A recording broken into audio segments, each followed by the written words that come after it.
Once upon a time, in the Valley of Eternal Spring, there lived Princess Amara. She was unlike any other princess in the land, for she had a secret gift. She could hear the voices of flowers. When others saw gardens filled with colors, Amara heard whispers, songs, and even laughter. Good morning, roses. What secrets will you tell me today? Beware, dear princess. Dark shadows move where no eyes can see. Shadows? What do you mean? But the flowers swayed in silence, as if they had already spoken too much. That evening, Amara joined her family in the royal court. The king laughed, the queen smiled, and the nobles danced. Everything seemed perfect, but Amara's heart was uneasy. The next morning, the lilies in her garden whispered again. The danger grows.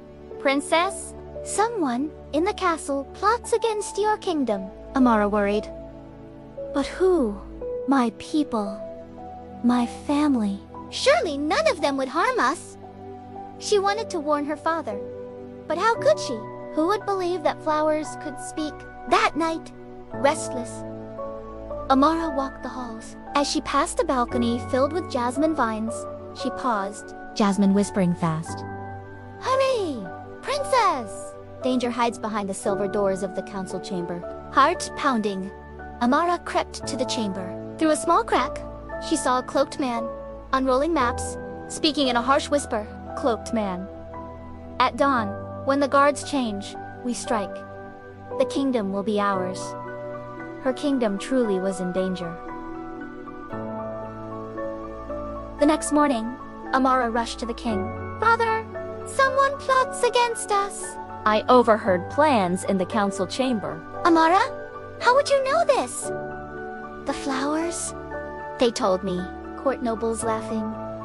Flowers? Talking flowers? How foolish. The court erupted in laughter, dismissing her words as a child's fantasy. Even the king shook his head. King gently. My daughter, you have a kind heart, but do not let dreams cloud your thoughts. Amara's cheeks burned with shame. No one believed her, but deep inside, she knew the flowers were right. That night, unable to sleep, Amara returned to the garden. The roses glowed softly in the moonlight. Roses firmly. Do not give up, princess. True courage means standing for truth, even when no one believes you. Amara determined. Then I will act alone. If no one will listen, I will protect my kingdom, myself. She hid near the council chamber, waiting. As the moon dipped low, the cloaked man returned with others, ready to open the castle gates. Amara leaped out, her voice strong. Amara! Guards, stop them! They plan to betray us! For a moment, the guards hesitated, but when they saw the cloaked man's weapons, they realized the princess had spoken the truth. A fierce struggle broke out. The traitors were captured, their plan destroyed. At dawn, the king embraced his daughter with tears in his eyes. King says, Forgive me, Amara. You were brave when all others doubted you. You saved us. From then on, the people no longer mocked her gift. The gardens of the castle became sacred, tended with love, for the flowers had been the kingdom's true guardians. And Princess Amara learned something she would never forget.